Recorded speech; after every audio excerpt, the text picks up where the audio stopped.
নমস্কার, রাইজিং বাংলার আড্ডাস্কোপে আজকের নতুন পর্বে আমাদের অতিথি পরিচালক জয়দীপ মুখার্জি। নমস্কার।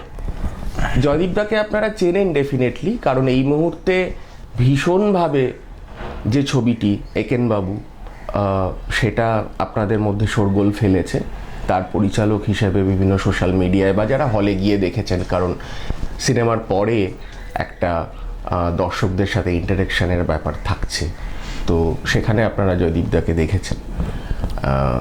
এছাড়াও এই একেনবাবু কেন্দ্রিক জয়দীপদার পরিচয় ছাড়াও একটা প্রায় 25 বছর, অন্তত 25 বছরের একটা অভিজ্ঞতা রয়েছে জয়দীপদার এই অভিনয়, পরিচালনা ইত্যাদি সমস্ত কিছু মিলিয়ে। শুধু তাই নয়, সেটার সঙ্গে যেটা খুব ইম্পর্টেন্ট সেটা হচ্ছে মানুষ হিসাবে একটা জার্নি। এই মানুষ হিসেবে জার্নিটা আমরা শেয়ার করব আপনাদের সাথে। তাহলে শুরু করছি। আচ্ছা জয়দীপদা, আমার যেটা মনে হয় যে তোমার তো স্কুল জীবনের খেলাধুলো বেস করেই সমস্ত কিছু ছিল, মানে খুব যে ভবিষ্যতে চিত্রনাট্য পরিচালনা অভিনয়ে আসার না একদমই ছিল না, সেই পরিকল্পনা ছিল না। এবার এখান থেকে কিন্তু তুমি কখনো কি ফিল করেছো মানে যে তোমার গল্প বলতে ভাল লাগে বা তোমার সিনেমা দেখলে সেই দৃশ্যগুলো নিয়ে বা অভিনয়টা নিয়ে, মানে কখনোই কি এটা নিয়ে? না, অ্যাকচুয়ালি মানে আমরা যে সময় বড় হয়েছি সেই সময় তো খুব বেশি সিনেমা দেখার ছিল না, মানে তখন টিভি জাস্ট এসছেই আমার বাড়িতে, বোধহয় খুব সম্ভবত 81-82 সালে। তো তার আগে রেডিও এবং গল্প শোনা বলতে যেটা আমরা শুনতাম সেটা আমার ঠাকুমা, তিনি চোখে দেখতে পেতেন না, একটা জায়গায় বসে থাকতেন বাইরে ঘরের একটা জায়গায়। আমরা বাড়িতে আমার বোন, আমি এবং আমার যে জারতুতো বোনেরা রয়েছি, দিদি, রাঙাদি, আমরা সবাই আমার ঠাকুমার কাছে একটা না একটা সময় গিয়ে বসতাম এবং তিনি অদ্ভুত ভালো গল্প বলতে পারতেন। আমার গল্প শোনা হচ্ছে ঠাকুমা, তারপরে পিসিমা। তো এবার এইটা তখন তো সিনেমা দেখতে পাই না, সিনেমা হয়তো ছোটদের সিনেমা আসলে তখন বাবা মার সাথে গিয়ে সিনেমা দেখা। তো কখনোই মাথার ভেতরে এটা ছিল না যে কোনোদিন সিনেমা বানাতে পারবো বা কোনোদিন চিত্রনাট্য লিখতে পারবো, নিজে কোনোদিন অভিনয় করব। কারণ এই বিষয়গুলো সবটাই আমার হয়েছে একটা বেশ খানিকটা জার্নি হয়ে যাওয়ার পর, মানে জার্নি ইন দ্য সেন্স আমি বলছি স্কুল, কলেজ, তারপরে নিজেদের কাজকর্ম, যেটা আমি আগেও জানিয়েছি যে আমরা বন্ধুরা মিলে একটা অ্যাড এজেন্সি শুরু করেছিলাম। তো সেই সবগুলো হয়ে যাওয়ার পর একটা অভিনয়ের সুযোগ স্টেজে, যেটা সমিত সমাদ্দার করে দিয়েছিল, মানে যেহেতু ওই আমাদের পরিচালনা করতো তখন, তো সেরকমভাবেই এসেছিল। তার আগে খুব একটা আমি সিনেমা একটা টাইমের পরে প্রচুর দেখতাম, মানে আমি বলছি মাধ্যমিকের পর এরকমও হয়েছে যে বাঁধা গরু ছাড়া পায় না, সেরকম একটা বিষয় হয়েছিল। সেটা হচ্ছে যে মাধ্যমিক যেদিন শেষ হয়েছে, মানে আমাদের পরীক্ষা শেষ হয়েছে, সেই দিন আমার মনে আছে আমরা 3টে সিনেমা দেখেছিলাম একদিনে। মানে সেটা আমার এখনও মনে আছে 3টে সিনেমার নাম। তখন গোবিন্দার সিনেমা সবে আসতে শুরু করেছে, গোবিন্দা তখন সবে রাইজিং। আমি একদিনে দেখেছিলাম লাভ 86, ইলজাম এবং শোলে রিলিজ করেছিল পূর্ণতে, শোলে। তো দুপুরের শোয়ে শোলে দেখেছি, ম্যাটিনি শোয়ে দেখেছি লাভ 86, ইভিনিং শোয়ে ইলজাম দেখে আমরা 4-5 জন বন্ধু মিলে আমরা বাড়ি ফিরেছি। এই সময়টা তখন কিভাবে বাড়িতে ম্যানেজ করলে? যে একটা না, অ্যাকচুয়ালি যেদিন মাধ্যমিক পরীক্ষা শেষ হয়ে গেল, তখন একটা পার্টের পড়াশোনা শেষ হলো, তখন তো পড়াশোনা নিয়ে আর কোনো চাপ নেই। এবার আমরা এক জায়গায় সরস্বতী পুজো করতাম, সেটা হচ্ছে তোমার ঠিক আমাদের আশুতোষ কলেজের পাশের গলিতে। তো আমাদের বন্ধু বান্ধব, এই যে পরীক্ষাটা শেষ হয়ে গেল তখন কিন্তু বাড়ি থেকে আর কোনো চাপ নেই। এবার তুমি এই যে 3 মাস পরীক্ষা যতক্ষণ না রেজাল্ট বেরোচ্ছে ততক্ষণ তো একদম ফ্রি, কোনো পড়াশোনা নেই। সে এক অদ্ভুত, মানে যে এই 10 বছর ধরে যা যা দুর্মুষ হয়েছি, আর পড়াশোনা করতে তো মোটেই ভালো লাগতো না। মানে আমি ওরকম স্টুডেন্ট ছিলাম না, খুবই অ্যাভারেজ স্টুডেন্ট ছিলাম। তো এই যে ছাড়া পেয়ে যাওয়া যে এখন পড়তে হবে না 3টে মাস, এবং বাড়ি থেকেও কোনো চাপ নেই, এবং আমাদের বাড়িতে সবসময় যেটা ছিল যে সন্ধ্যের মধ্যে বাড়ি ফিরতে হবে পড়াশোনা করার জন্য। মানে আমি দুপুরবেলা 4টে-4:30টার সময় স্কুল থেকে এসে মাঠে চলে গেলাম, খেলাধুলো করলাম, 6:30-7টার মধ্যে বাড়িতে এসে পড়তে বসে যেতে হবে। এবার পরীক্ষার পরে সেটা আর নেই, সুতরাং আমি সকাল থেকে বন্ধুদের সাথে, এবং যেহেতু একই এজের সমস্ত বন্ধু, সবারই মাধ্যমিক শেষ হয়েছে, এবং যার ফলে হয়েছে কি আমরা বেরিয়ে গেছি সকালবেলা গিয়ে একটা সিনেমা দেখে, কী করছি না করছি কেউ কোনো খবর রাখছে না, বাড়ি থেকেও কোনো বাধা নেই। এবার আমি 9টা সাড়ে 9টার মধ্যে, ইভিনিং শো শেষ হলো 9:30-র মধ্যে বাড়ি ঢুকে, এরকম হবে না যে 11টা সাড়ে 11টা 12টা পর্যন্ত তুমি বাড়ির বাইরে রইলে, তোমাকে 9টা সাড়ে 9টার মধ্যে ঢুকে আসতে হবে।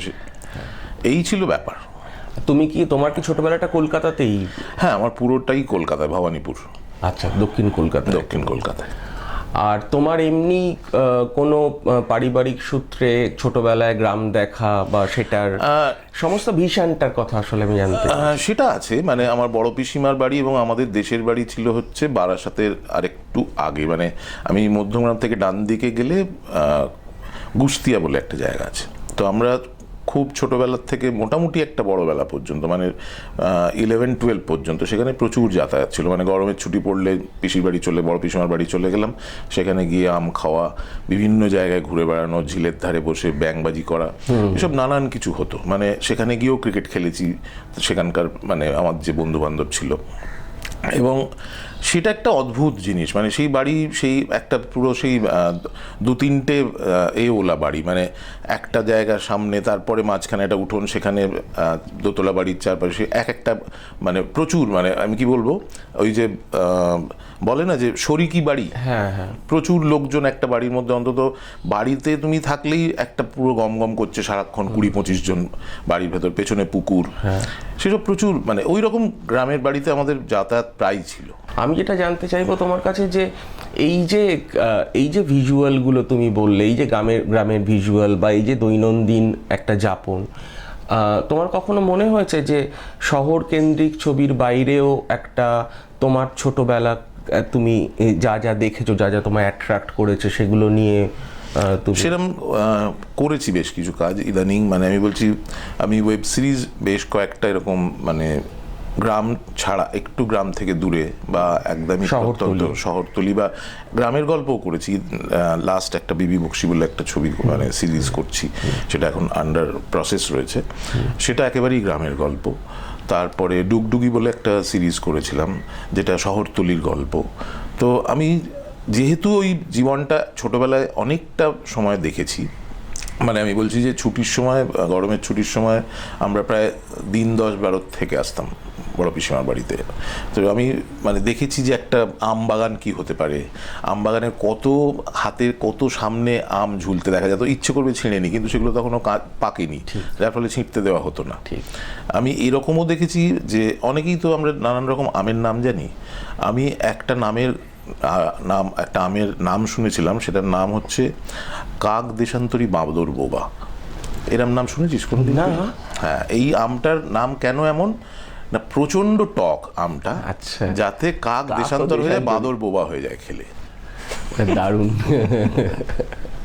তো না, আসলে যেটা জানার যে আমাদের এখানে তো অনেক সময় আমি যতদূর দেখছি বা শুনছি, সেটা হচ্ছে একটা নির্দিষ্ট কনসেপ্ট যদি হিট করে যায়, যদি জনপ্রিয় হয়ে যায়, প্রায় তার কাছাকাছি কিছু করতে চাওয়ার আর একটা প্রবণতা রয়েছে। কিন্তু একদম বাঙালির নিজের গল্প, সেটা হয়তো গল্প হিসেবে খুব রিচ, কিন্তু সেটা হয়তো করতে দেওয়ার ক্ষেত্রে বলা হচ্ছে যে এর দর্শক আমরা পাবো না। তো আমার খুবই মনে হয় যে মানুষটা এই ধরনের অভিজ্ঞতার মধ্যে দিয়ে গেছে, তার তো কখনো এই ধরনের গল্প করতে ইচ্ছে করবে, কিন্তু হয়তো সেটার পরিকাঠামো আমি বলছি সিনেমার ক্ষেত্রে কতটা সম্ভব এখন, আমি যেহেতু সেই অর্থে এই ধরনের গ্রাম কেন্দ্রিক কোনো ছবি করিনি, যদিও FIR বলে একটা ছবি করেছিলাম, সেই গল্পটা পুরোটাই, কিন্তু সেটা একটা মার্ডার মিস্ট্রির গল্প, কিন্তু পুরোটাই মানে গ্রাম ওরিয়েন্টেড একটা গল্প। তো বাকি এই যে ধরো সরল সাদা গ্রামের যে বিষয়টা, মানে আমরা যেটা সাধারণ ভাষায় বলি যে আমরা ছোটবেলায় যে গ্রামটা দেখেছি বা সেখানের মানুষজন দেখেছি, সেই ধরনের মানুষজন এখন আছে কিনা সবচেয়ে বড় কথা। কারণ যে মানুষগুলোকে তুই দেখাবি গল্পগুলো, সেই মানুষগুলো তো আমারই বয়সী মানুষজন, মানে যারা এটা নিয়ে নস্টালজিয়াতে এখনো ভুগি বা আমরা এখনো জিনিসটা দেখতে ভালোবাসি। তো এই জেনারেশনটাকে তো তোকে পেতে হবে, যারা তোর ওই গ্রামটা দেখেছে বা যারা ওই ফিলটা করতে পারবে। এরকম হতেই পারে একটা ফ্যান্টাসি তুই তৈরি করেছিস, যেটা এখনকার জেনারেশন দেখে হচ্ছে আচ্ছা এরম ছিল গ্রাম, এরম হতো সব কিছু, সেটা কজন বা সেটা দেখার লোক কজন? একটা পার্ট অফ দর্শক বলবে হ্যাঁ এটা আমাদের খুব ভালো লাগছে। যেমন আমি কথার প্রসঙ্গে আসছে বলে বলছি, যে রাস বলে একটা ছবি এসছে তথাগত তৈরি করা, তো সেখানে তো আমরা প্রত্যেকে দেখছি যে একটা প্রত্যন্ত জায়গায় একটা বাড়ি, তার ভেতরে এতগুলো মানুষজন, তাদের একটা নিজস্ব সারল্য রয়েছে। তো আমার বক্তব্য হচ্ছে সেই ছবিটা তো আমার মনে হয় যারা এইটা ফিল করেন যে সারল্য জীবন থেকে চলে যাচ্ছে, মানুষ অনেক কমপ্লিকেটেড হয়ে যাচ্ছে, তারা তো এই ছবিটা তো দলে দলে গিয়ে দেখা উচিত, কিন্তু দেখছেন কোথায়? আমরা তো কোনোদিন ভাবিনি যে একেন এরম একটা এত বড় হিট করবে, এবং সেটা একটা সিরিজ থেকে একটা ক্যারেক্টার সিনেমা হবে, সেই সিনেমা একটা দুটো করে 3টে সিনেমা হয়, এবং থার্ড ছবিটা এরমভাবে ব্লকবাস্টার হবে, ছোট বড় বুড়ো সবার পছন্দ হবে। তো কোথাও গিয়ে একটা নোটকে, মানে আমার মনে হয় একেন মানুষের সেই জায়গাটাকে, হতে পারে সেটা কোনো ডিটেকটিভ গল্পের একটা শূন্যস্থান পূরণ করেছে, একটা ডিটেকটিভ গল্পে যে ট্র্যাভেলগ ফেলুদার গল্পে পাওয়া যেত সেই শূন্যস্থানটা পূরণ করেছে হয়তো। কারণ দেখ না, একটা জিনিস তো পরিষ্কার যে তরুণ মজুমদার তো এই ধরনের ছবি করেছেন বহু, মানে আমরা তরুণ মজুমদারের ছবি দেখলে এখনো বসে পড়ি, মানে দাদার কীর্তি বল বা তার আগের নিমন্ত্রণ বল, এই ধরনের ছবি। কিন্তু এখন সেই ছবিগুলো রিলিজ করলে সেখানে এখনকার দর্শকও সেগুলো সেইভাবে দেখবে কিনা এখন কিন্তু কেউ বলতে পারবো না আমরা। ঠিকই, একটা স্পেসিফিক এখনকার দর্শকের ক্ষেত্রে সেটা হবে কিনা, ওই তুমি যেটা ইউথ বারবার করে বলা একদম, হয় যে মানে এই আমি বলছি জেনারেশন বাই জেনারেশন তো চয়েস মানে ফ্লাকচুয়েট করতে থাকে। তুই এক সময়, হ্যাঁ আমি বলছি একটা জেনারেশন একটা জিনিস পছন্দ করলো, মানে আমরা হিরো দেখলেই তুই চিনতে পারবি, মানে বাংলা ছবি বল, হিন্দি সিনেমাই বল, সবেতেই একটা যুগ ছিল, আমাদের যুগটা ছিল অমিতাভ বচ্চনের যুগ, তার আগে রাজেশ খান্নার যুগ গেছে, তারপরে শাহরুখ খানের যুগ এসছে, তারপরে আস্তে আস্তে এখন আর কারুরই, মানে সেই অর্থে আমি বলবো যে কোনো হিরোর এ নেই, এখন সবাই একটা সমস্ত হিরোই এখন ক্যারেক্টার আর্টিস্ট হয়ে গেছে। হিরোইজম বলতে যেটা বুঝি একমাত্র শাহরুখ খান এখনো চেষ্টা করে চলেছে, কিন্তু বাকিরা সবাই তুই দেখ প্রত্যেকে একটা চরিত্র হিসেবে নিজেদের। তার মানে ওই যে একটা কোট আন কোট একটা বক্তব্য যে এখানে হিরো হিরোইন কিছু নেই, এখানে গল্পটাই হিরো। হ্যাঁ না, সেক্ষেত্রে কি তুমি তাহলে বলতে চাইছো যে যতক্ষণ না একজন হিরো বা হিরোইন, একজন লার্জার দ্যান লাইফ মানুষ সেই গল্পের প্রোটাগনিস্ট হয়ে উঠবে, সেই গল্প সবার মনে ছুঁয়ে যাওয়া একটু কঠিন ইন দ্য সেন্স আমি বলছি যে প্রথমত তোকে তো মানুষ গল্প দেখতে যায় হিরোর জন্য। তুই যদি সিনেমার একদম শুরু থেকেও দেখিস, তুই আজ পর্যন্ত কাউকে বলতে শুনবি না রমেশ সিপ্পির শোলে, তুই সারাক্ষণ বলেছিস অমিতাভ বচ্চনের শোলে বা ধর্মেন্দ্রর শোলে বা সঞ্জীব কুমারের শোলে। তো এই যে, কিন্তু আবার কিছু পরিচালক আছেন যাদের আমরা পরিচালক হিসেবে তাদের ছবি দেখি, কিন্তু অ্যাজ আ মাস আমি বলছি সাধারণ মানুষ কিন্তু উত্তম কুমারের ছবি, অমিতাভ বচ্চনের ছবি, শাহরুখ খানের ছবি বলে। তো আমাদের যেখানে ক্রাইটেরিয়াটা সাধারণ মানুষকে নিয়ে, সেই ক্ষেত্রে তোকে কিন্তু হিরোটা একটা মাস্ট। একেনবাবুর ছবি, একেনবাবু হচ্ছে অনির্বাণ চক্রবর্তী, তাকে দেখতে যাচ্ছে না, কিন্তু অনির্বাণ চক্রবর্তী আরও অনেক সিনেমায় অভিনয় করছেন। কিন্তু আমি বলছি এইটাকে মাস ছবি ভাবলে হবে না, তোকে মাস ছবি দেবজিৎ বুম্বাদার ছবি বা প্রসেনজিৎ চ্যাটার্জির ছবি, চিরঞ্জিতের ছবি, চিরঞ্জিত চক্রবর্তীর ছবি, জিতের ছবি, দেবের ছবি, অঙ্কুশের ছবি, এরমভাবেই কিন্তু এত বছর ধরে চলে আসছে। তো সেই ক্ষেত্রে কমার্শিয়ালি ইন দ্য সেন্স, মানে যেটা সাধারণ মানুষ সবাই মিলে গিয়ে দেখতে পছন্দ করবে, সেরম ছবি হিরো কেন্দ্রিক না হলে মুশকিল আছে চলা বলে আমার মনে হয়। বুঝতে পেরেছি। আর তোমার এই যে ওই কলেজের পরে অভিনয়ের, কলেজের পরে সম্ভবত অ্যাড এজেন্সি তোমরা 3-4 বন্ধু মিলে শুরু করেছো, 6 জন বন্ধু মিলে। সেখানে তোমার ভূমিকা কি ছিল? আমার ভূমিকা কমার্শিয়াল আর্টিস্ট, মানে আমি যে ছোটবেলা থেকে ছবি আঁকতে ভালোবাসতাম, সেটার কোনো মানে এরকম ছিল না যে আমি কোথাও ছবি আঁকা শিখেছি, যেটা আমার মনে হয় এটা কোথাও গিয়ে বাবার থেকেই পাওয়া। বাবা খুব ভালো ছবি আঁকতেন, বাবার হাতের লেখা দুর্দান্ত ছিল। তো সে বাবার থেকেই হয়তো বাবা ছবি আঁকতেন, আমি হয়তো দেখতাম, সেই দেখে দেখেই নিজের মানে ইচ্ছেটা তৈরি হয়েছে। তো ছবি আঁকতাম। তারপরে আমি 1 বছরের জন্য বিড়লা একাডেমিতে ভর্তি হয়েছিলাম। কিন্তু 1 বছরের কোর্স করার পর, 1 বছর করার পর আর আমার যাওয়া হয়ে ওঠেনি, কারণ তখন ক্রিকেট খেলছিলাম বলে সময় দিতে পারতাম না। তো আমি তারপরে সুপ্রীত ব্রহ্ম বলে আমাদের এক দাদা ছিলেন, যখন আমরা কমার্শিয়ালি বা নিজেরা অ্যাডভার্টাইজিং এজেন্সি বলে যখন ঠিক করলাম যে কাজ করা শুরু করব, তখন সুপ্রীত ব্রহ্ম, আমরা জিতুদা বলি, সুপ্রীত ব্রহ্ম আমাদের প্রচুর হেল্প করেছেন। মানে কিভাবে এই ধরনের কাজগুলো করতে হয়, কিভাবে ক্লায়েন্ট ভিজিট করতে হয়, তার সাথে কথা বলতে হয়, কি কি কাজ করা যেতে পারে, এই যে পুরো মানে প্রসেসটা, যে একটা অ্যাডভার্টাইজিং এজেন্সি মানেই তো আমি ছবি আঁকতে বসে গেলাম বা কিছু একটা করলাম তা তো নয়, আমার কি কি করার আছে, সেই রকম জিনিসগুলো উনি খুবই হেল্প করেছেন। ছবি তো আঁকার সুযোগ তখনই হবে যখন একজন কাজ নিয়ে আসবে। একদমই তাই। বেশ, এরপর তারপরে অভিনয়, তখনও অভিনয় তুমি করছো না? না। কিভাবে এলে অভিনয়ের জগতে? অভিনয় জগতে বলাটা খুব বাজে, মানে আমি বলছি জগতে আসতেই মানে তখন ভাবার মতো কোনো কারণ নেই। বিষয়টা হচ্ছে যে আমি যখন এই কাজটা মানে নিজের অ্যাডভার্টাইজিং এজেন্সি শুরু করেছিলাম, তারপরে আমাদের সাথে যোগাযোগ হয় হচ্ছে শিলাদিত্য রায় এবং জয়তী ঘোষ, দুজন মানুষের। তারা একটা প্রিন্টিং এজেন্সি চালাতেন, পারফেকশন বলে। তো আমরা কোনোভাবে, আমি আর অভিজিৎ মানে আমার যে পার্টনার ছিল, তার আগে মানে যে 6 জন ছিল তার মধ্যে 4 জন নিজেদের অন্যান্য কাজে তখন অলরেডি বাড়ির চাপে বা নিজেদের ইচ্ছেতেই তারা ততক্ষণে ছেড়ে দিয়েছে। তো আমরা দুজন রয়ে গেছিলাম। অভিজিৎ ফটোগ্রাফার ছিল, ওর ভালো মানে ক্যালিগ্রাফি দুর্দান্ত করতে পারতো, তো এখনও করে। তো আমরা দুজন ওই পারফেকশনে গিয়ে, আমাদের যেহেতু প্রিন্টিংয়ের প্রচুর কাজকর্ম ছিল, তো ওদের সাথে আলাপ হয় এবং তখন আমরা দুটো কোম্পানি একসাথে হয়ে কাজ করতে শুরু করি। সেখানে সেলস এক্সিকিউটিভ হয়ে আসেন সুমিত সমাদ্দার, মানে আমাদের এখনকার যিনি অভিনেতা। তো সুমিত আমাদের প্রচণ্ড ভালো বন্ধু, আমার এখনও বন্ধু। সুমিত আমাদের প্রথম প্ল্যান দেয় যে আমরা এতজন এখানে 4 জন রয়েছে, যেহেতু ওই কোম্পানিটা ছিল শিলাদিত্যর বাড়ির নিচে, ওর পাড়ার প্রচুর বন্ধু বান্ধব ছিল।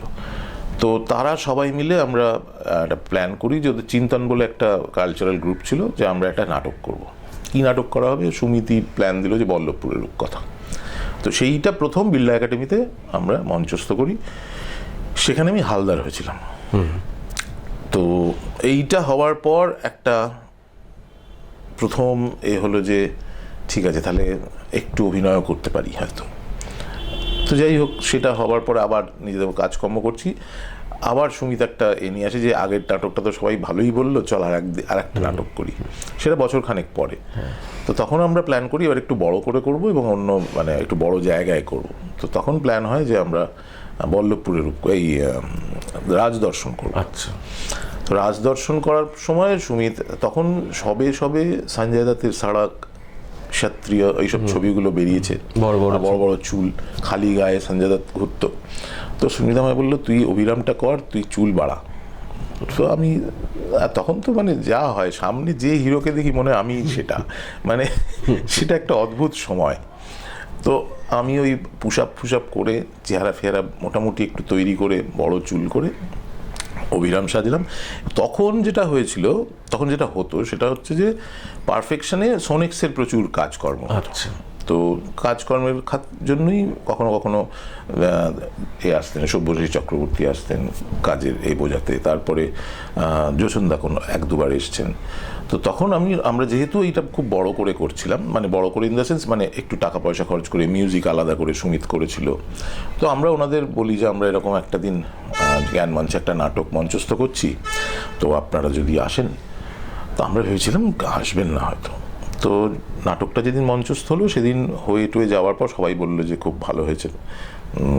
টেনশনে তো সেই সাংঘাতিক অবস্থা। তারপরে জোছনদা গ্রিন রুম থেকে বেরিয়ে আসার পর জোছনদা দেখা করে বললেন, খুব ভালো হয়েছে, যদি সিরিয়াসলি নাটকটা করতে চাও তাহলে আমাদের চারবাকে এসে। উনি নিজে এসে দেখা করলেন না, মানে বাইরে বেনুদা সবাই অপেক্ষা করছিলেন। আমি মেকআপ টেকআপ ছেড়ে এসে বাইরে এসেছি। হ্যাঁ, তখন পিঠ চাপড়ে বললেন যে খুব ভালো হয়েছে, যদি নাটকটাকে সিরিয়াসলি করতে চাও তাহলে গ্রুপে জয়েন করো।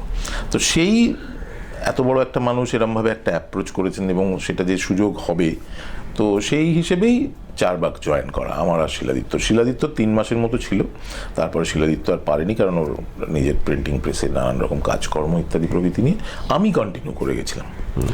এইভাবে মানে ওই নাটকের আশা আর কি। আচ্ছা, সুমিতদা কি তখন ওই অভিলাষা বলে যে ব্যান্ডটার হ্যাঁ, তখন ওরা ফর্ম জাস্ট তার পরেই ফর্ম হয়েছে, মানে আমাদের এইটা আমি বলছি হয়তো এক্স্যাক্টলি হয়তো এটা বলতে পারবো না, আমি বলছি 91, 92, আর সুমিত্রা বোধহয় গ্রুপ ফর্ম করেছে 94, 95 এরকম হবে। এরপর যখন তুমি নাটক করতে শুরু করলে এবং ওই নিয়ম একটা শৃঙ্খলের মধ্যে থাকা এবং ওই টাইম মেনটেন করে পৌঁছনো, সেইগুলো তোমার মধ্যে তখন আস্তে আস্তে তুমি ইনহেরিট। হ্যাঁ, মানে এটা যে কোনো যারাই নাটক করেছেন বা গ্রুপ থিয়েটার করেছেন তাদের প্রত্যেকেই আমার ধারণা এই ডিসিপ্লিনটার মধ্যে থাকতে হয়, যে সন্ধ্যে 7টা যাদের যেরম সময়, আমাদের ছিল সন্ধ্যে 7টার মধ্যে গ্রুপে ঢুকতেই হবে। 7টা 5 বা 10 হয়ে গেলে তুমি আর গ্রুপে ঢুকতে পারবে না। তো আমাদের সবসময় ওটা মাথায় থাকতো যে আমরা 7টায় গ্রুপে ঢুকে যেতে হবে। তো 7:10 আমরা মোটামুটি পণ্ডিতিয়ার ওই জায়গাটায় পৌঁছে যেতাম, চারবাকের এর সামনে। তারপরে ভেতরে ঢুকে অনেক কাজকর্ম থাকতো, মানে এই সবাই বসবে যে সেই সবগুলো পাতা, ঘরটাকে একবার পরিষ্কার করে নেওয়া। কোনোদিন হয়তো শাশ্বত মানে অপু হয়তো ঘর মুছছে, কোনোদিন আমি ঘর মুছেছি, কোনোদিন অনির্বাণ, মানে আমাদের অনির্বাণ ভট্টাচার্য বলে এক বন্ধু আছে যে এখন ব্যাঙ্গালোরে থাকে, বেনুদাকেও দেখেছি ঘর ঝাড় দিতে। তো সবাই মিলে, মানে সেই গ্রুপের বিশ্বজিৎ, শ্যামলদা সবাই মিলে করতো। হ্যাঁ, শুরুতেই তো একদম অভিনয়ের কাজ পাওয়া না, আমি তো বোধহয় বছরখানে গ্রুপে কোনো অভিনয় করার সুযোগই পাইনি। আমি বছরখানে ব্যাক স্টেজই করেছি এবং খুব ভালো লাগতো করতে। এরম নয় যে আমি অভিনয় করছি না বলে আমি খুব হতাশ হয়েছিলাম। এটাও খুব পুরো দায়িত্ব, যখন অন্ধকার হয়ে যাচ্ছে তখন প্রপসটা টেনে নিয়ে যাওয়া। মানে এইগুলো তো আছেই, প্লাস তোমার তখন ছিল আমাদের টিকিট কাউন্টারে বসতে হতো শোয়ের আগে একাডেমিতে, সেখানে টিকিট বিক্রি করা, সেগুলো হিসেবপত্র সব ঠিকঠাক করে জমা দেওয়া, এইসব নানান কিছু ছিল এবং সেগুলো খুব এনজয় করতাম আমি। এই যে সবাই মিলে সেট মাথায় মানে বাসে তোলা, সেখানে দেখছি সব্যসাচী চক্রবর্তী, বেনুদা তো তখন আমাদের কাছে একটা অত বড় হিরো, ওরকম একটা আইডল মানুষ, তিনি যে সব কিছু হাতে হাতে করছেন, তিনি আমাদের সাথে সব কিছু করছেন, এটা একটা মানে অদ্ভুত এক্সপিরিয়েন্স। এবং মানুষকে কতটা ডাউন টু আর্থ থাকতে হয়, মানুষ কতটা নিজের মতো করে নিজের মানে এতে থাকলে, মানে আমি বলছি নিজেকে কতটা মানুষের কাছাকাছি রাখতে পারে, সেটা বেনুদাকে দেখে তখন শেখার মতো ছিল। হ্যাঁ, এবং এটা বোধহয় ভেতরে না থাকলে সম্ভব না। এবং আমি অন্তত আমার ক্ষেত্রে বলতে পারি, আমি যদি বেনুদাকে না দেখতাম ঠিক, তাহলে আমি হয়তো অন্য মানুষ হতাম। আমি বেনুদাকে দেখেছি, বেনুদা আমার আইডল, আমি বেনুদাকে দেখি আমার এত পর্যন্ত যতটুকু এসেছি ওই মানুষটা ছিল বলে আমি আসতে পেরেছি, মানে অ্যাজ আ মানুষ একদমই। আর এরপর তারপরে তোমার মানে পরিবার সংসার এই বিষয়টা কি তারপরে মানে যখন তোমার মনে হলো যে এবার আমাকে নিজেকে একটা কিছু করতে হবে, তুমি খুব সিরিয়াসলি ক্রিকেট খেলতে, কিন্তু কখনোই মনে হয়নি সেই সময় দাঁড়িয়ে আমাদের মানে পারিবারিক বা পরিবারের যে অর্থনৈতিক অবস্থাটা, সেটা একটা খুবই মধ্যবিত্ত পরিবার। সেখানেই না ক্রিকেট খেলাটা আমি খেলতে একটা সময় গিয়ে বুঝতে পেরেছিলাম যে তাতে যা টাকা পয়সা লাগে, কিটস কিনতে, ব্যাট কিনতে, সেটা আমার বাবার পক্ষে বা আমার পরিবারের কারোর পক্ষেই অ্যাফোর্ড করা সম্ভব ছিল না। তো একটা টাইমের পরে ওই স্বপ্নটা মানে ছেড়েই দিতে হয়েছিল, কারণ সেটার জন্য আমার কোনো মন খারাপ হয়নি যে ক্রিকেটটা খেলতে পারছি না। আমি ঠিক আছে, মানে এটা মানে তখনও তো সৌরভ গাঙ্গুলি, এটা আমি সব জায়গায় বলি যে তখনও তো মানে বাঙালির জীবনে সৌরভ গাঙ্গুলি আসেনি, যার ফলে কি স্বপ্ন দেখাটাও ছিল না। সৌরভ গাঙ্গুলি এসে যে স্বপ্নটা দেখাতে পেরেছিল বাঙালিকে, যে হ্যাঁ বাঙালিও ওয়ার্ল্ড ক্রিকেটে বা ভারতবর্ষের ক্রিকেটে একটা স্থান করে নিতে পারে, তো সেইটা না থাকার জন্য আমার ওটা নিয়ে কোনো কষ্ট নেই। মানে যে আমি ক্রিকেট খেলতে পারিনি, আমি একজন বড় ক্রিকেটার হতাম, এরম কিছু ব্যাপার নয়, হয়নি। আরেকটা ফুটবল খেলার সূত্র ধরে আমি শুনেছি এরকম বাঙাল পরিবারে বলতে যে বল লাথাইয়াকে কবে বড় লোক হইছে, তো সেই রকমই আর কি ব্যাপারটা। তো তারপরে তোমার ওই নাটক করতে করতে থিয়েটারে তো সেভাবে উপার্জনের বিষয় থাকে না, তাও সেটা মানে অভিনয় বলো বা অন্যান্য যেটা সেই দিকটায় আমি ওই 92-93 থেকে চারবাকে মানে নাটক করতাম, মানে আর এদিকে যেটা আমার অ্যাড এজেন্সি চলছিল। তো একটা টাইমের পরে ওই 94 এন্ড বোধ হয়, তো মিড অফ 94 যশোন্দা একটা টেলিফিল্ম করেন স্মৃতি থেকে, তো সেটাতে আমাকে হিরো হিসেবে চুজ করেন। আমি তখন মানে একেবারেই নভিস, মানে স্টেজেই উঠেছি তো এক বছর 1.5 বছর হয়েছে, তো কিছুই জানি না অভিনয়ের, এবং ক্যামেরার সামনে কিভাবে অভিনয় করতে হবে, ক্যামেরার সামনে কিভাবে দাঁড়াতে হয় সেসব সম্পর্কেও কোনো আইডিয়া নেই। তো সেখানে যোচনদাই আমাকে ওই হিরো হিসেবে মানে ভাবার পর, তো প্রথম দিনের শুটিংয়ে তো মানে প্রথম 2-3 দিনের শুটিংয়ে তো ঝুলিয়ে লাট, মানে সবাই তটস্থ হয়ে গেছে যে আলটিমেটলি একে দিয়ে হবে কিনা, অন্য কাউকে চেঞ্জ করতে হবে কিনা, কারণ আমি এখন কাঠের পুতুলের মতো শক্ত, মানে মাথা ঘোরাতে বললে শক্ত হয়ে যাচ্ছে, খুব সমস্যার মধ্যে পড়েছিলাম, মানে সে বলার কথা নয়। তো এই পার্টিকুলার টেলিফিল্মটায় আমার উল্টো দিকে, মানে আমার স্ত্রী হিসেবে যিনি অভিনয় করেছিলেন তিনি হচ্ছেন ভবানী বসু। তো ভবানীর হচ্ছে ব্রতা বলে একটা চরিত্র, আমার ওলাভ হর্নের ওলাভ চরিত্রটা, এইটা করতে করতে দুজনের একটা বন্ধুত্ব তৈরি হলো। এমনি গ্রুপে তো কথাবার্তা হতোই, ও চারবাকে অভিনয় করতো, হতে আমাদের একটা বন্ধুত্ব তৈরি হলো। কুচবিহার গেলাম আমরা সবাই একসাথে, কারণ ওলাভ হর্নে কুচবিহারের টোটো উপজাতিদের নিয়ে প্রচুর কাজকর্ম করেছেন। তো আমরা গেলাম, ওখানে শুটিং করলাম। শুটিং করার পর আমাদের বন্ধুত্বটা আরও বাড়লো, তারপরে প্রেমটা শুরু হলো। হতে হতে আমরা 96-এ গিয়ে ঠিক করলাম যে আমরা বিয়ে করব। তো তার আগে যেটা হচ্ছিল সেটা হচ্ছে যে ও বিভিন্ন জায়গায়, ও যেমন মানে এতেও অভিনয় করছিল, নাটকও করতো, বিভিন্ন টুকটাক সিরিয়ালেও। হ্যাঁ, ভবানীদি বিভিন্ন সিরিয়ালে তখন করছে, তখন অনেকগুলো সিরিয়ালে, হ্যাঁ, সীমারেখা, মোহিনী, আরো অনেক, মানে প্রচুর সিরিয়ালে অভিনয় করতো। আমি তো তখন সিরিয়ালের কিছুই জানি না, বা কোথায় যেতে হবে তাও জানি না। তো ওই মানে ও গেলে যেখানে দেখা করতে গেল, সেখানে নিজের একটা ছবি জমা দিত, আমার একটা ছবি জমা দিত, যে ও হচ্ছে আমার, তখন বলতো আমার বন্ধু, তারপর বিয়ে হওয়ার পর বলতো আমার হাজব্যান্ড, ও অভিনয় করে, আপনারা ওকেও সুযোগ দেওয়ার চেষ্টা করুন।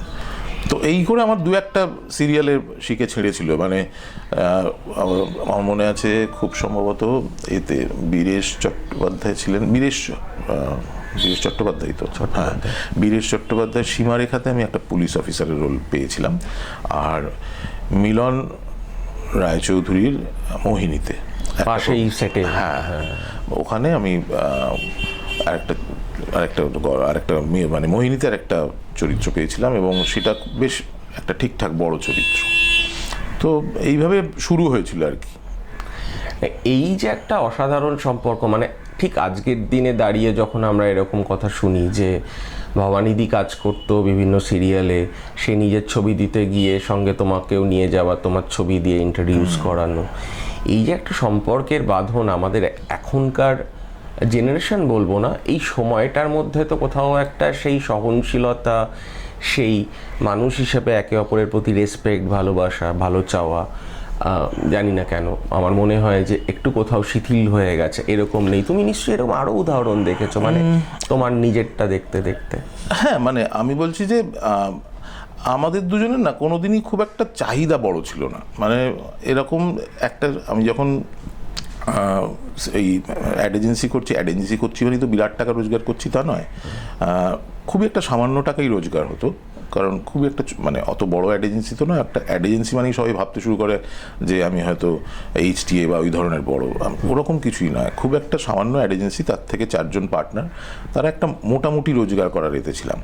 তারপরে যখন 97-এ সেটা ছেড়ে দিলাম, 96-এ বিয়ে করেছি, 97-এ অ্যাড এজেন্সি ছেড়ে দিয়েছি, কারণ আমি ততক্ষণে এই নাটক এবং সিরিয়াল টুকটাক করার ফলে আমার কাজের হ্যাম্পার হচ্ছিল। তখন আমি ওদের বলি যে এরমভাবে 2 নৌকোয় পা দিয়ে আমি যেতে পারছি না।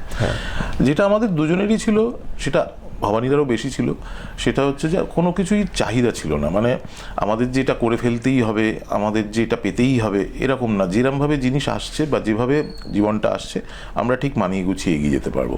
এরমও হয়েছে যে আমাদের যখন বিয়ে হয় তখন ভবানী আমায় বলেছিল যে তুই আমি তো দুজনেই কাজ করি, তো দুজনে মিলে একসাথে ঠিক হয়ে যাবে, অত কিছু ভাবিস না। তো এইটা এখন কাউকে অ্যাপ্রোচ করতে গেলে বা কেউ কোনো ছেলে মেয়ে অ্যাপ্রোচ করতে গেলে বলে কিনা আমার খুব ডাউট আছে, মানে তারা প্রথমেই ভবিষ্যৎ ভাবার চেষ্টা করে। সেটা হয়তো একদিক থেকে ভালো, আমি বলবো সেটা এখন যা পরিস্থিতি বা অর্থনৈতিক অবস্থা, তাতে হয়তো ভবিষ্যৎ ভাবা উচিত। কিন্তু আমি বলছি দুটো সম্পর্কের যদি তুমি মানে বন্ডিংয়ের দিকে দেখো, তাহলে তোমাকে দুজনকে যখন সাথেই এগোতে হবে তখন দুজনের একরকমভাবে ভাবাটা অনেক বেশি জরুরি, এবং একসাথে থাকাটা অনেক বেশি জরুরি, এবং কিভাবে সেটা থাকতে পারবো দুজনকেই ভাবতে হবে। সেই ভাবনাটা আমার ধারণা আমার যেমন ছিল, আমি তো একটা টাইমের পরে শুধু কাজই করে গেছি। আমাদের মেয়ে হওয়া, মেয়েকে বড় করা, তিতিরকে বড় করে তারপর তাকে স্কুলে ভর্তি করানো, এইসব যাবতীয় যে সমস্ত সামলানো, প্লাস আমার বাড়িতে বাবা মাকে দেখাশোনা করা, এই পুরো বিষয়টা ভবানী করেছে। মানে একটা 2000 থেকে আমি যে এই এ থেকে কি বলে আমাদের কি নাম ইটিভির যে কাজগুলো হতো, সেই কাজগুলো করতে আমার হায়দ্রাবাদ চলে যেতে হতো। সেই সময় বাড়িতে থাকা, ও তখন অলরেডি 97-এ করছে কি বলে মাস্টার্স করা হয়ে গেছে, ও তখন এরকম টুকটাক সিরিয়ালও করছে, প্লাস পুরো বাড়িটা সামলাচ্ছে। তারপর 2001-এ তিতির হলো। তিতির হওয়ার পর তিতিরকে সামলানো, আমি তো আর আমার কাজ থামিয়ে বাড়িতে বসে থাকতে পারছি না, আমাকে তো কাজ করতেই হচ্ছে, কারণ অলরেডি কাজ করতে হচ্ছে। ইন দ্য সেন্স আমি কাজ করে ফেলছি তা না, কাজ আসছে বলে আমি ভাগ্যবান। মানে আমি একটা পরিস্থিতির পর থেকে 2001 থেকে যখন থেকে রহস্য গল্প করা শুরু করেছি বেনুদার ডিরেকশনে, ভানুদা রানাদা ডিরেকশন করতেন, আমি চিফ অ্যাসিস্ট্যান্ট হিসেবে কাজ করতাম। আস্তে আস্তে সেখান থেকেই টুকটুক করে ওদের মানে এতে কাজ করা শুরু করেছিলাম ইন্সপিরেশনে। তো সেইটা একটা রোজগারের জায়গা তো তৈরি হয়ে গেছে, শুধু রোজগার করতেই হবে। আর এবার এইটা হতে হতে যেটা হয়েছে যে ও কিন্তু তারপর একটা সময় গিয়ে একটা অনেক বড় সময় নিজেকে অভিনয় থেকেই সরিয়ে রেখেছিল, যেটা করতেও সবচেয়ে বেশি ভালোবাসতো। তো এই যে বন্ডিংটা, এটা কি মানে কি বলবো আমি বলতে পারবো না, এটাকে আমি বলবো যে এটা হয়তো একটা স্যাক্রিফাইস, এবং সেই স্যাক্রিফাইসটা করলে দুজনের ভালো হবে। সেই স্যাক্রিফাইসটা করলে পুরো জিনিসটা বা আমাদের মেয়ে, আমাদের সংসার, পুরো জিনিসটার ভালো হবে। এটা তো কোথাও গিয়ে ওই ভেবেছিল। এরপর তোমার অ্যাসিস্ট্যান্ট ডিরেক্টর হিসেবে কাজ করতে করতে ঠিক কোন সময়টায় তুমি নিজে ডিরেক্টর হিসেবে শুরু করলে? আমি তো অ্যাসিস্ট করেছি বেনুদাকে। বেনুদা আমাদের এই ক্ষেত্রেও বেনুদার প্রচুর আমার বলবো মানে মানে আমার হেল্প রয়েছে। সেটা হচ্ছে যে বেনুদা প্রথমে কৌশিকদের সাথে আলাপ করিয়ে দিয়েছিল।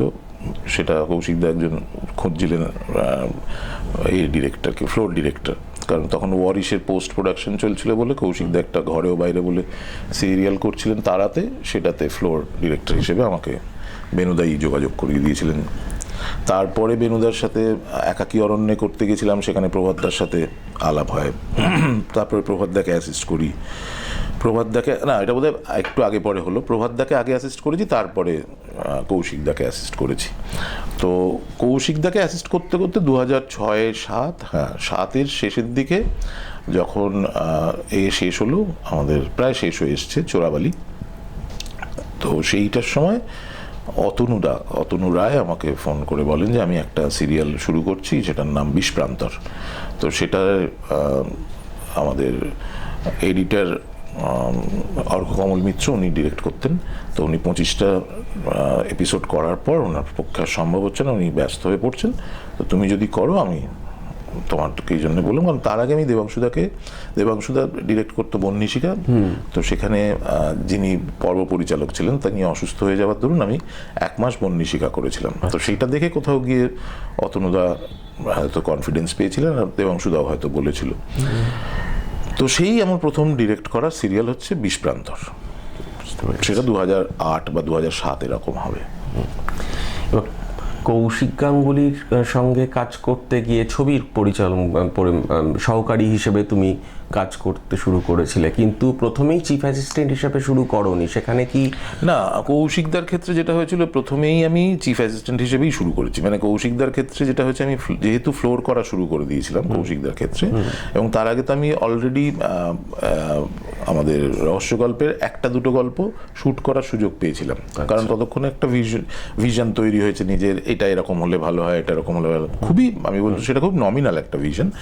সেই ক্ষেত্রে গিয়ে যখন ওই ফ্লোরে ওরকম সবাই খুবই মানে হেল্প করেছিলেন, সেখানে চূর্ণিদি ছিলেন, লাবণী সরকার ছিলেন, শঙ্কর চক্রবর্তী ছিলেন, সন্তু মুখোপাধ্যায় ছিলেন, এরকম প্রচুর আর্টিস্ট যারা ছিলেন তারা সবাই মিলে আমাকে প্রচুর হেল্প করেছেন।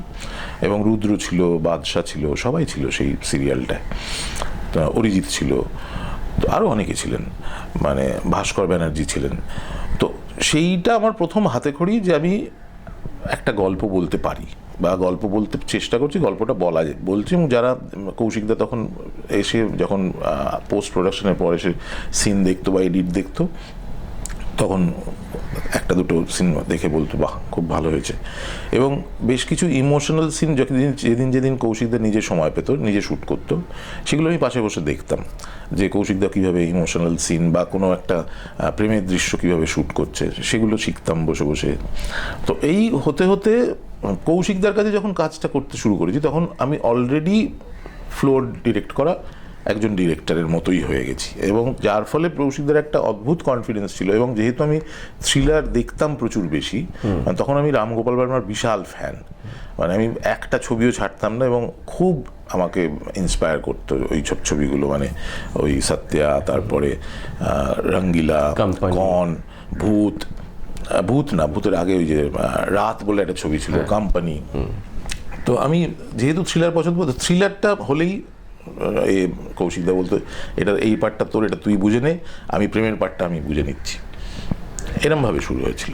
তারপর মানে এরকম কাজ করতে করতে কখনো এরকম মানে যেহেতু এমন একজন ডিরেক্টরের সাথে কাজ করছো যিনি তখন ইটিভি টেলিফিল্ম যা যা করেছেন সেগুলো প্রচণ্ড মানুষের মন ছুঁয়ে গেছে। একটা হরিহরন বলে একটা, যেটা হয়তো সবাই রিলেট করতে পারবে, যে হরিহরন বলে ইটিভিতে একটা টেলিফিল্ম হয়েছিল যেটাতে তুমি অভিনয় করেছিলে। এইটাও কিন্তু একটা খুব মজার গল্প। এটা আমরা তখন সৌরভ সরঙ্গীর একটা টেলিফিল্মে কৌশিকদা অভিনয় করছে, আমি তখন সৌরভদাকে অ্যাসোসিয়েট হিসেবে কাজ করছি, সেটাই ভবানীও অভিনয় করেছে, ঠিক আছে। তখন আমার একটা গোঁপ আর এরকম হরিহরনের মতো চুলটা ওরকম উল্টে আঁচড়ানো, ওরকম যেরকম ইয়াং হরিহরনকে যেরকম দেখতে ছিল ওরকম টাইপের ছিল, চশমা টশমা নিয়ে, একটা গোল্ডেন কালারের চশমা ছিল। তো আমরা বসে লাঞ্চ করছি, হঠাৎ ভবানী কৌশিকদাকে বলে দেখো ওকে দেখতে অনেকটা হরিহরনের মতো হয়ে যাচ্ছে না ক্রমশ। কৌশিকদা একবার তাকিয়ে হাসলো। এইবার তারপরে আরেকটা মজার জিনিস হচ্ছে, আমি তখন প্রচুর সাউথ ইন্ডিয়ান ছবি দেখতাম, ওই সান বলে একটা চ্যানেল ছিল, সেখানে প্রচুর দেখলাম তার ভুলভাল ওই সমস্ত বলে যেতাম। তো এবার একদিন আমরা রাসবিহারীর মোড়ে গাড়ি থেমেছে, কৌশিকদার গাড়িতেই ছিলাম, গাড়ি থেমেছে। এবার রাসবিহারীর মোড়ে এরকম থালার মধ্যে ছবি নিয়ে দু তিনজন ওই রকম সাউথ ইন্ডিয়ান ছেলে মেয়ে তখন গাড়ির পাশে এসে দাঁড়িয়ে পয়সা চাইতো। তো ওরকম কাঁচ নামিয়ে ওরা পয়সা চাইছে। এবার তাদের ওরা বললো হয়তো ওর ইয়ের টান্ডা পকেটে নেই, এরম একটা কিছু বললো। আমি তাদের বলতো ইয়েরটা মা দা কাটতে ওরা বলে, ওরা চলে গেল। কৌশিক বললো কি হলো, তুই সাউথ ইন্ডিয়ান এটা কি বললি? বললাম কিছুই জানি না কি বললাম, এরকম প্যাটার্নের একটা কিছু আমি যেগুলো শুনি সেগুলোই বললাম। ভালো তো এটা। এই হতে হতে কৌশিকদার মাথায় খেললো হচ্ছে হরিহরনের গল্পটা, যে এরকম একটা ছেলে যে এরকম একটা জিনিস হয়ে মানে সেজে গুজে আসবে। তখন আমায় বলে স্ক্রিপ্টটা তুই ছাড়া হবে না, কারণ ওই সমস্ত জিনিস আমি লিখতে পারবো না যেগুলো তুই করছিস। তো আমি ভেবে দেখলাম যে আমি তো আর যেগুলো বলছি সেগুলো বললে তো দর্শক কিছু বুঝতে পারবে না, তো আমাকে বাংলাটাকেই সাউথ ইন্ডিয়ানের মতো বানিয়ে স্ক্রিপ্টটা করতে হবে। ছোট্ট একটা উষ্ণতম শ্বেদ বিন্দু তট্টি তট্টি সুট্টালান্টার পেটে, এটার মানে কি? শ্বেদ বিন্দুটা শুধু বুঝতে পারবি, শ্বেদ মানে ঘাম, শ্বেদ মানে যখন ছেলেটা এসে দাঁড়িয়েছে যে প্রচন্ড গরম হচ্ছে, পট টপ টপ করে ঘাম পড়ছে, এইটা বলার জন্য এই ডায়ালগটা। তো তুই সুতরাং ওই যাতে বাংলা ইমোশনটা বোঝা যায় সেটাকে ওরকম প্ল্যান করে করে স্ক্রিপ্টটা বানানো হয়েছিল। তারপরে কৌশিকদা বললো এটা তুই ছাড়া কে করবে বল। তারপরে যখন আমরা টিটোদাকে গল্প শোনাতে গেলাম, টিটোদা তো হেসে খুন বলছে এই পার্টটা কে করছে। এবার আমি পড়ছি, যেহেতু পুরোটা পড়েছি, তো কৌশিকদা বলছে এই পার্টটা জয়দেবী করছে। হ্যাঁ, ও ছাড়া কেউ হবে না। এটা তুমি করেছিলে, কিন্তু এটা যখন ধরো তোমার লেখা অন্য কেউ করবে এরম ক্ষেত্রে, তো সে কিভাবে? এটা কিন্তু একটা জিনিস বলি, এটা হয়েছে, সেটা হচ্ছে লেক ক্লাবে একজন রাহুল সেনগুপ্ত বলে একজন ভদ্রলোক আছেন, আমাকে যোগাযোগ করেছিলেন। ওনারা কিন্তু হরিহরন নিয়ে একটা নাটক অলরেডি ওটাকে ইন্সপায়ার হয়ে ওই স্ক্রিপ্টটা নিয়েই ওনারা একটা নাটক করছেন, সেটার নামও হরিহরন। অলরেডি একটা শো করেছেন, আবার সামনে আর একটা শো রয়েছে। আচ্ছা, ও তুমি সেটা করছো? না না না, আচ্ছা, তুমি আমি অভিনয় করছি না, ওনারা আমাকে মানে করেছিলেন, ইনভাইট করেছিলেন প্রথম শোটা দেখার জন্য। আমি গেছিলাম, আমার খুব নস্টালজিক লাগছিল, নিজের খালি মনে হচ্ছিল এই চরিত্রটায় আমি নেমে পড়ি, কিন্তু সেটা তো সম্ভব নয়। যাই হোক, এরপর গানের ওপারের সূত্র ধরে তোমার ঋতুপর্ণ ঘোষের সঙ্গে আলাপ আলাপ হ্যাঁ, ওটা একটু এটা খুব মানে একটা মজার বিষয়। সেটা হচ্ছে যে গানের ওপারে যখন শুরু হবে তার আগে আমি এখানে আকাশ নীল করছিলাম। তো এখানে আকাশ নীলও একটা ভাঙা প্রজেক্ট ছিল, মানে অনিন্দ্য ব্যানার্জি করতেন, অনিন্দ্য একটা কোনো ছবির জন্য ব্যস্ত হয়ে পড়ে, তখন যুবরাজ ভট্টাচার্য মানে তখন আমাদের জলসার যিনি ক্রিয়েটিভ হেড ছিলেন, তো আমাকে বলেন যে তুমি এটা করো। তো আমি ওখানে তখন যুবরাজদাকে বলেছিলাম যে দিস ইজ লাস্ট, আমি কিন্তু আর কোনো ভাঙা প্রজেক্টে ঢুকবো না, এবার তুমি কোনো নতুন শুরু থেকে যে কোনো প্রজেক্ট দিলে সেটাই আমি করব। তো বলেছিল ঠিক আছে, এটাই তোমার সাথে কথা রইল। তো এখানে আকাশ নীল যেদিন শেষ হয় সেদিন যে আফটার এই যে পার্টিটা হয় সেইখানে এসে যুবরাজদা বললো কালকে তুমি আমার সাথে বুম্বাদার বাড়ি যাবে। কেন? বললো যে দরকার আছে, তুমি চলো না, নতুন একটা সিরিয়াল শুরু করব, সেটা তুমি ডিরেক্ট করবে। তো আমি তো খুব খুশি হয়ে গেলাম। তো বুম্বাদার বাড়ি গেলাম, গিয়ে বসেছি, বুম্বাদার সাথে দেখা হলো। বুম্বাদা দিয়ে বললেন যে ঋতু অলরেডি, তখন আমি জানি না কিন্তু যে আমি কি সিরিয়াল ডিরেক্ট করতে এসেছি। তো বললো সিরিয়ালটার নাম গানের ওপারে, রবীন্দ্রনাথের এরকম একটা পরিবার যে প্রচণ্ড রবীন্দ্রপ্রেমী, এবং একটি ছেলে আসে যে এই পুরো মিথটাকে ভেঙে রবীন্দ্রনাথকে সাধারণ মানুষের জায়গায়, সাধারণ মানুষের আরও কাছে নিয়ে আসার চেষ্টা করে। তো সেটা ঋতু লিখছে, তুই যদি ডিরেক্ট করিস খুব ভালো হবে আমার মনে হয়। তো এটা শুনে আমি একটুখানি মানে তটস্থ হয়ে গেলাম যে বাবা, আবার ঋতুপর্ণ ঘোষের কি তিনি একরকম ছবি বানান, আমি আদৌ সেরকম জিনিস বানাতে পারবো কি না। যাই হোক, আমার একটা জিনিস ছিল যে দেখো আমার তো কোনো হারানোর ভয় নেই, আমার যা হবে যদি না বলে দেয় চলে যাব, আমার যদি বলে যে হ্যাঁ করো ভালো হচ্ছে তাহলে করবো। তো আমার জীবনে কোনো দিনই কোনো এরকম সেটব্যাক ছিল না যে আমায় কেউ একটা কিছু দিল না বা আমার কিছু একটা হলো না, তার জন্য আমি বাড়ির ভেতর মুখ লুকিয়ে এসে কান্নাকাটি করলাম, আমার প্রচণ্ড ফ্রাস্ট্রেশন হয়ে গেল, এরকম কোনো দিনই ছিল না। তো আমি তারপরে দুপুরবেলার ঋতুদা এলেন, ঋতুদা আসতে তার সাথে দেখা করলাম। দেখা করতে আমাকে বললো যে আচ্ছা তুই বলতো, ঋতুদা তো সবাইকে তুই বলতো, ঋতুদা তুই বলতো যে কি বুঝলি। আমি বললাম আমি তার মধ্যে 10-12টা এপিসোড পড়েছি সকাল থেকে সেই 2-2:30 অবধি। আমি পড়ে বললাম আমার মনে হচ্ছে এটা শুভ মহরত আর উৎসব মিলিয়ে একটা বেশ জিনিস হয়েছে। আচ্ছা একদম ঠিকই বলেছিস, একদম ওরম প্যাটার্নেরই বানানো। তো ঠিক আছে তাহলে তুই আমি কি পড়ে কি মনে হচ্ছে। তো এবার আমি দেখলাম যে পুরো যে স্ক্রিপ্টটা সেটা একটা সিন প্রায় 4 পাতা 5 পাতা করে 2 বা 3 কথা বলে চলেছে। এবার যেহেতু তখন আমি অনেকগুলো সিরিয়াল করেছি, একটা সিরিয়ালের ফরম্যাট মানে বিশেষ করে জলসার যে সিরিয়ালের ফরম্যাট, সেখানে মানুষের কতক্ষণ মানে মানুষ একটা সিন দেখতে পারে, এগুলো নিয়ে তো নানান রকমভাবে রিসার্চ হতো, নানান কিছু হতো। এবার আমি দেখতে পাচ্ছি যে সেই সিনগুলো যেগুলো লেখা আছে সেগুলো প্রায় 5-6 মিনিট করে হয়ে যাবে, তখন তো 2-3 মিনিটের বেশি মানে সাস্টেনিং নেই মানুষের। তখন আমি ঋতুদাকে বললাম যে ঋতুদা এইটা একটু সিনগুলো ছোট করলে ভালো হয়, কারণ সিনগুলো আর না হলে ইন্টারকাট করে দাও, মানে তুমি পুরো সিনটাই রাখো, মাঝখানে আবার একটা সিন এলো সেটার থেকে আবার পরে ওই সিনটা। না না ওই সব আমি করতে পারবো না, এই যা লিখে দিয়েছি এটা দিয়েই হবে, আমি এসব কিছু জানি না। তা আমি কি বলবো, ঠিক আছে। তা বেরিয়ে আমি যুবরাজদাকে বোম্বাদাকে দুজনকেই বললাম যে আমার মনে হচ্ছে সিনগুলো একটু লেন্দি রয়েছে এবং সিনগুলো একটু ছোট করলে বা ইন্টারকাট করলে এটার স্পিডও বাড়বে, মানে সিরিয়ালের মতো হবে। এখন যেটা হয়ে রয়েছে টেলিভিশন ফ্রেন্ডলি। হ্যাঁ। তো বুম্বাদা বললো যে এটা আমি বলতে পারবো না, ঋতু নিজে লিখেছে, আমি ঋতুকে সব বলতে পারবো না। তো যুবরাজদাকে আমি বললাম যুবরাজদা কী হবে। তো বললো ঠিক আছে তুমি করো, ফার্স্ট এটা টেলিকাস্ট হলে ফার্স্ট এর প্রথম টিআরপিটা আসতে দাও, তারপরে আমরা এটা নিয়ে কথা বলবো। তো যা ন্যাচারালি রিলিজ হলো, মানে টেলিকাস্ট হলো, প্রথম সপ্তাহের পরের টিআরপি 1.9 এলো। তখন ঋতুদাকে সবাই আবার একটা মিটিং হলো, ঋতুদাকে বলা হলো যে ঋতুদা কি করা যাবে, লোকে তো এতক্ষণ এই এত বড় বড় মানে একটা এতে হয়তো 1-2 বা 3টে সিনে এপিসোড শেষ হয়ে যাচ্ছে, দুজনই কথা বলে যাচ্ছে, কিছু ঘটছে না। কথাগুলো দারুণ বলছে, মানে স্ক্রিপ্টটা দুর্দান্ত, কথা তারা দুর্দান্ত বলছে, কিন্তু এই যেটা হয়। তখন ঋতুদা বললো যে তাহলে জয়দীপ কী করবো বল। আমি বললাম দেখো আমি বলছি একটুখানি ওই পাতা হিসেব করে লিখতে হবে। বলি বাবা এটা আবার কী ধরনের জিনিস। এইবার যেটা হলো, পরের দিন সকালবেলা হঠাৎ ভোর 5টার সময় আমার একটা কল এলো, আমি দেখলাম ঋতুপর্ণ ঘোষ। এবার হ্যালো বলেছি ঘুম চোখে, কিরে উঠেছিস? আমি বললাম না, আমাদের তো 10টায় কল, এখন উঠবো কেন? বলছে আজকে থেকে উঠতে হবে, 5টার সময় আমি লিখতে বসি, 5:30টার সময় তোকে উঠতে হবে, আমাকে বলতে হবে কত পাতা লিখবো। আমি এই রে, দাঁড়াও একটুখানি। আমি একটু ধাতস্থ হয়ে বললাম যে বললো কি কি সিন আছে, তো আমার বলতে শুরু করলো এই এত বাই এত সিন এতে এরা আছে, এতই বা এত সিন এতে এরা আছে, এই করে মানে এরকম হতো যে এটা অনুরাধা দি আর দীপঙ্কর দে, বা অনুরাধা দি দীপঙ্কর দে বা অপা, তো কত পাতা লিখবো। এবার সেই নিজে হিসেব করে করে আমার যতটুকু অভিজ্ঞতা সিরিয়ালের সেইগুলো সব বলতাম, এটা 2 পাতা লেখো, এটা 1 পাতার বেশি লিখো না। 1 পাতায় আবার সিন হয় নাকি, এটা কত কি বলবে? আমি বললাম তুমি লেখো না যতটুকু পারো। সে 1 পাতাটা হয়তো 1.5 পাতা হলো বা 2 পাতা হলো, কোনোটা 2 পাতা কোনোটা 3 পাতা, এরমভাবে হতে হতে ওই সেই যে চললো, মানে 49 এপিসোড অব্দি লিখেছিল, তারপর তার লেখেননি, তারপর তো অনুজা লিখেছিল।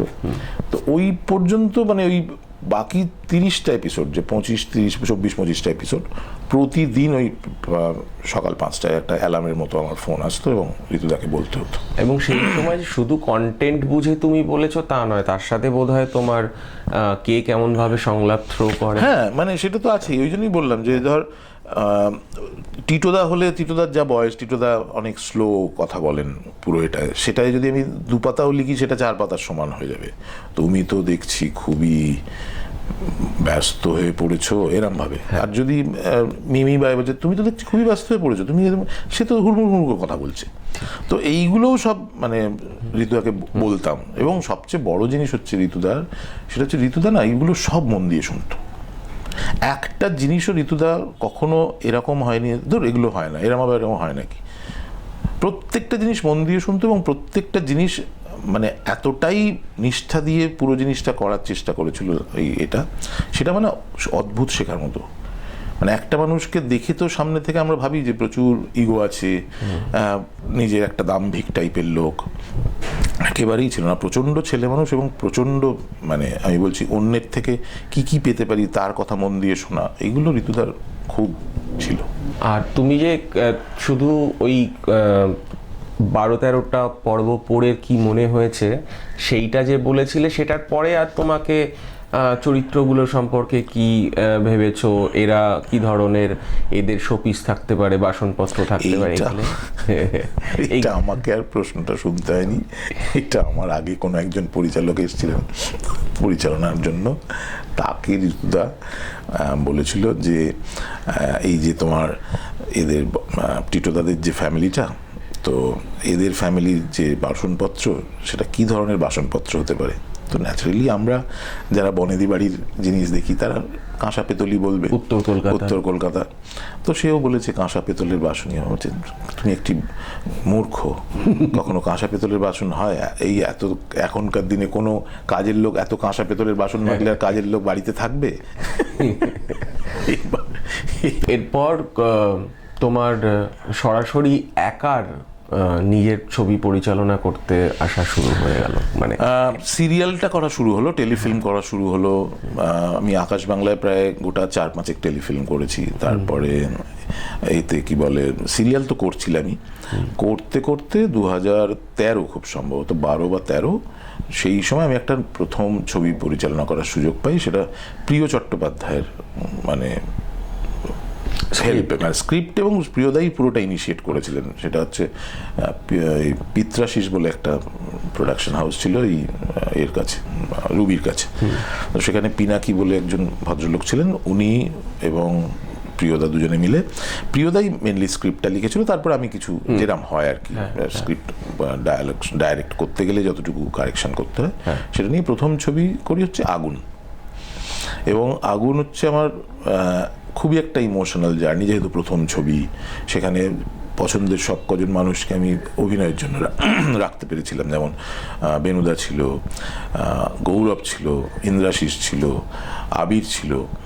একটা বেশ ভালো কাজ, মানে রনি, সুদীপাদি, মেয়েদের মধ্যে আমাদের তনুশ্রী ছিল, সায়নী ছিল, আর খুব সম্ভবত আমাদের আরেকটা নাম মনে পড়ছে। তো যাই হোক, তো সেই ছবিটা প্রথম করি, কিন্তু ছবিটা সব কিছু হয়ে গেল, মানে ছবিটা ডাবিং হয়ে গেল, ছবিটার সেন্সার হয়ে গেল, সেই সেন্সার পার্নো ছিল আর একটা চরিত্র। তো সেন্সার হয়ে যাবার পর একটা ওই ডামাডোল তৈরি হলো, যে তখন ওই বিভিন্ন এই সারদা টারদার এইগুলো আসলো, যার ফলে এদের কি ছিল আমি জানি না এক্স্যাক্টলি, তো প্রডিউসারের তো আর ব্যাকগ্রাউন্ড চেক করে আমরা কখনো সিনেমা করতে যাই না। তো যেটা হয় যে ওরা ছবিটাকে আর প্রমোশন করা বা মার্কেটিং করা এবং ডিস্ট্রিবিউশন করার জায়গায় আর ছিলেন না, যার ফলে ছবিটা রিলিজ করেনি সেই সময়। পরে ছবিটা এখন এই লাস্ট 2 বছর আগে ZEE5-এ রয়েছে। তারপরে তোমার এইবার তুমি ওটিটি প্ল্যাটফর্ম যখন এলো, সেই সময় তোমার কোন কাজ দিয়ে শুরু হলো ওটিটি? প্রথম ওটিটি শুরু হয়েছিল, আমার প্রথম কাজ ছিল খুব সম্ভবত ডিটেকটিভ, সেটাও একটা ছবি, সেটা হচ্ছে অনির্বাণ ভট্টাচার্য, অম্বরীশ আর ঈশাকে নিয়ে। আচ্ছা। তো রবীন্দ্রনাথের গল্পের ওপর, রবীন্দ্রনাথের গল্প নিয়ে ডিটেকটিভ, সৌগত স্ক্রিপ্ট করেছিল। তো সেটা যেটা হলো, আমাদের গল্পটা হওয়ার কথা ছিল ওটিটিতেই, মানে হইচইতেই হওয়ার কথা ছিল, কিন্তু ছবিটা ফাইনালি তৈরি হওয়ার পর ওরা ঠিক করে যে না, এই ছবিটাকে রিলিজ করবো আমরা। তো ওটাই ফার্স্ট ছবি যেটা ওটিটি রিলিজও হয়েছিল এবং হলেও রিলিজ হয়েছিল, মানে সাইমালটেনিয়াসলি। তো এইটা প্রথম কাজ। তারপরে করেছি ওদের ওখানে সেই যে হলুদ পাখি সিজন 2, তারপরে পাপ সিজন 2, কারণ এগুলো সব সিজন 1 আগে হয়ে গেছিল। পাপ করার পর আমি বোধহয় করেছি একেন, মানে আমাদের বর্মন বাড়ির রহস্য। আচ্ছা, তারপরে তো এখন এই মুহূর্তে যেটা হয়তো তুমি নিজেও পরিচালক হিসেবে, যে একেনবাবু বড় পর্দায় দেখা যাবে, মানে যেটা মানুষ মোবাইলে দেখছে বা টিভি স্ক্রিনে দেখছে, সেটা বড় পর্দায়, এই চ্যালেঞ্জটা তোমার কাছে? এইটা অ্যাকচুয়ালি হয়েছিল আমরা যখন 4 নম্বর সিজনটা খুব হিট করার পর, যখন 5-এ যাচ্ছি, সেই সময় অনিন্দ্য আমায় বলে যে আমরা প্ল্যান করছি এবার একেনবাবুকে বড় পর্দায় আনার, কারণ একেনবাবুর একটা যে জনপ্রিয়তা তৈরি হয়েছে সেটা টিভিতে, মানে সিরিজে বা যারা শুধুমাত্র মোবাইলে কন্টেন্ট দেখেন তাদের কাছে বেঁধে রাখাটা ঠিক নয়। তো একটা কোথাও এটা যেমন ঠিক যে একটা জনপ্রিয় চরিত্র সেটা বড় পর্দায় যাবে, সেটা যেমন একটা খুব ভালো জিনিস, উল্টো দিকে একটা রিস্কও থাকে যে সে কতটা জনপ্রিয়, সে কি আদৌ বড় পর্দার জন্য জনপ্রিয়, সে কি আদৌ বড় পর্দার মানুষ তাকে অ্যাকসেপ্ট করবে, সেই রিস্কটাও থাকে। তো সেই রিস্কটা নিয়েই শুরু করেছিল। আমার কাছে যেটা শুধু চ্যালেঞ্জ ছিল যে বড় পর্দায় যখন হচ্ছে তার সেই ইমেজটা বা তার ছবিটা যেন কখনোই মনে না হয়, লুক অ্যান্ড ফিলটা কখনোই মনে না হয় যে এটা আমি মোবাইলে দেখে নিলেও আমার কোনো অসুবিধা নেই।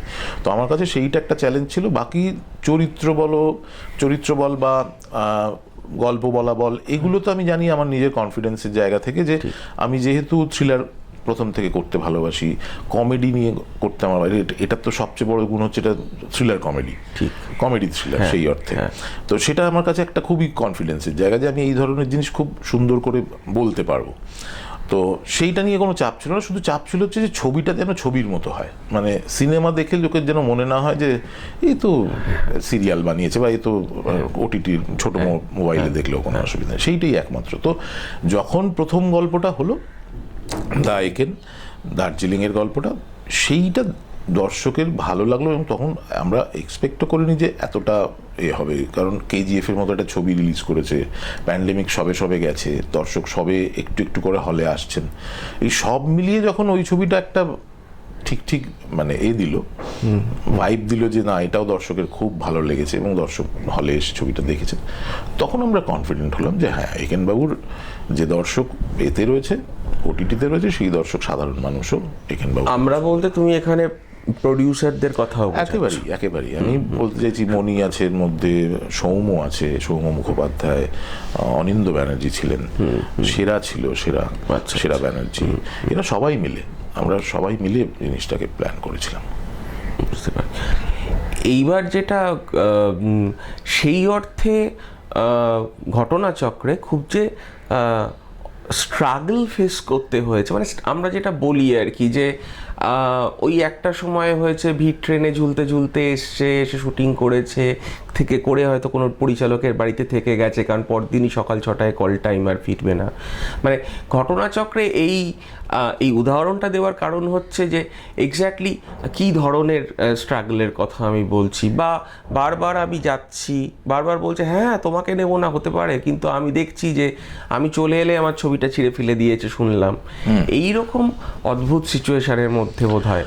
না, এইটা আমার জীবনে টাচউড সেটা কখনোই হয়নি ইন দ্য সেন্স, মানে আমি আগের এর ক্ষেত্রে বলতে পারবো না, যখন ছবি জমা টমা দিতাম না সেই সময়ের ক্ষেত্রেটা বলতে পারবো না, তো উল্টো দিকে ভেতরে, কারণ আমি ওটা দেখিনি নিজের চোখের সামনে, হয়তো ফেলে দিয়েছেন, হয়তো হতেও পারে, কিন্তু আমি সেটা নিয়ে বদার্ড ছিলাম না খুব একটা, যেহেতু আমার পাশাপাশি একটা নিজের কাজ ছিল। এরম ছিল না যে আমি শুধু অভিনয়টাই করি বা আমি শুধু মানে পরিচালনাটাই করতে চাইছি। আমার যেটা সবসময় আমার যেটা মাথায় থাকে সেটা হচ্ছে যে আমি নিজের কাজটাই নিজে শুধু করতে পারবো, মানে সেটার মধ্যে আমার হাত আছে, মানে সেটাকে আমি আমার নিজের কনফিডেন্সের জায়গায় বা আমি নিজে যতটুকু কাজ জানি সেটা দিয়ে আমি যদি 100% সততার সাথে সেই কাজটা করি, আর বাকি কিছু আমার হাতে নেই। ঠিক, বাকিটা আমার যে কাজ সেইটাই তার মানে দেবে যে সেটা আমি আদৌ পারছি কিনা, পারলে আর একটা কাজ হয়তো আসবে, আর যদি আমি জিনিসটা বাজে করি পরের কাজটা আসবে না। তো আমার ক্ষেত্রে যেটা হয়েছে, যখন থেকে অ্যাসিস্ট করা শুরু করে আমি যতদিন পরিচালক হয়েছি, হয়তো সেই কাজটা ঠিকভাবে করতে পেরেছি বলে একটার পর একটা কাজ এসেছে, এবং ভগবানের আশীর্বাদে, ঠাকুরের আশীর্বাদে, সবাই এর ভালোবাসায়, বড় মানুষরা যারা রয়েছেন তাদের আশীর্বাদে, তোরা যারা ছোট রয়েছিস তাদের ভালোবাসায়, সবাই মিলে বলেছে হলে, মানে জানে বলে বা ভালোবাসে বলে হয়তো এই জায়গায়। নিশ্চয়ই। তোমার এমনি পরবর্তী লক্ষ্য বলতে, আমি একদম তোমার নিজের একটা মানুষ বলে ড্রিম প্রজেক্ট, সেটা কোনো গল্প পড়ে বা কোনো সিনেমা দেখে বা কোনো চরিত্রের মতন একটা চরিত্র দেখে, সেরকম কোনো তোমার একদমই আছে। সেটা আমি ছোটদের জন্য ছবি বানাতে খুব ভালোবাসি, মানে আমি নিজে যেহেতু খুব সিম্পল ছবি দেখতে পছন্দ করি, আমার খুব একটা কমপ্লিকেটেড ছবি আমি নিজে পছন্দ করি না, এবং দেখি হয়তো, কিন্তু আমি সেই কমপ্লিকেটেড ছবি নিজে বানাতে পছন্দ করি না। আমি খুব সিম্পল ছবি বানাতে পছন্দ করি, এবং সেটা সবাই মিলে যাতে এনজয় করতে পারে সেই ধরনের ছবি আমার বানাতে খুব ভালো লাগে, বিশেষ করে বাচ্চাদের ছবি বানাতে। তো আমার যেটা অনেক দিন ধরে আমি আর পদ্মনাভ একটা স্ক্রিপ্ট নিয়ে ঘষা মাজা করছি, এবং সেটা একটা সময় গিয়ে হয়তো হতেও পারে, সেটা হচ্ছে শীর্ষেন্দু মুখোপাধ্যায়ের ভুতুড়ে গড়ি। আচ্ছা, তো সেই গল্পটা নিয়ে দেবলীনার সাথেও এই কদিন আগে কথা হয়েছে, যে আগেও কথা হয়েছে এবং কদিন আগে কথা হয়েছে, ওটা কিন্তু তুমি কাউকে দিও না, কেউ যদি করে আমাকে প্রথম করো। তো দেবলীনা মানে আমাদের শীর্ষেন্দু বাবুর মেয়ে। তো এইটা আমার এখন একটা রয়েছে যে আমি হয়তো পরবর্তীকালে গিয়ে এই ছবিটা বানানোর চেষ্টা করবো বা বানাতে পারবো, জানি না কবে পারবো, দেখা যায়। অনেক না জানা কথা আমরা জানতে পারলাম, আশা করি আপনাদেরও ভালো লাগবে আজকের পর্বটা, এবং অনেক জায়গায় এর আগে জয়দীপদার কথা শুনে থাকতে পারেন। আমি আশা করব আজকে নতুন কিছুও জানলেন। নমস্কার, শেষ করছি আজকে। Thank you.